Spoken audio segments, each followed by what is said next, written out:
Raja Saab premiere show గందరగోళానికి దారితీసింది. హైదరాబాద్లోని బాలానగర్లో ఉన్న విమల్ థియేటర్లో రాజాసాబ్ ప్రీమియర్ షోను మీడియా కోసం వేశారు. అయితే విషయం తెలుసుకుని భారీగా ఫ్యాన్స్ తరలివచ్చారు. లోనికి వెళ్లేందుకు పర్మిషన్ ఇవ్వాలంటూ గొడవకు దిగారు. పరిస్థితి అదుపు తప్పడంతో హుటాహుటిన థియేటర్ యాజమాన్యం పోలీసులకు సమాచారం అందించింది. వారిని కంట్రోల్ చేసేందుకు లాఠీ చార్జ్ చేయాల్సి వచ్చింది.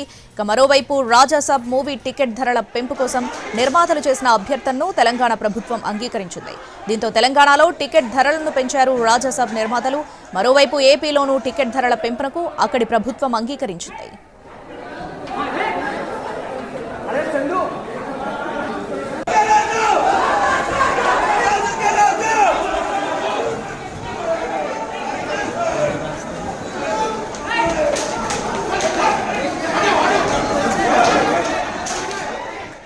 రాజాసాబ్ ప్రీమియర్ షో గందరగోళానికి దారితీసింది. హైదరాబాద్లోని బాలానగర్లో ఉన్న విమల్ థియేటర్లో రాజాసాబ్ ప్రీమియర్ షోను మీడియా కోసం వేశారు. అయితే విషయం తెలుసుకుని భారీగా ఫ్యాన్స్ తరలివచ్చారు. లోనికి వెళ్లేందుకు పర్మిషన్ ఇవ్వాలంటూ గొడవకు దిగారు. పరిస్థితి అదుపు తప్పడంతో హుటాహుటిన థియేటర్ యాజమాన్యం పోలీసులకు సమాచారం అందించింది.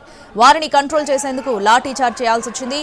మరోవైపు రాజాసాబ్ మూవీ టికెట్ ధరల పెంపు కోసం నిర్మాతలు చేసిన అభ్యర్థనను తెలంగాణ ప్రభుత్వం అంగీకరించింది. దీంతో తెలంగాణలో టికెట్ ధరలను పెంచారు రాజాసాబ్ నిర్మాతలు.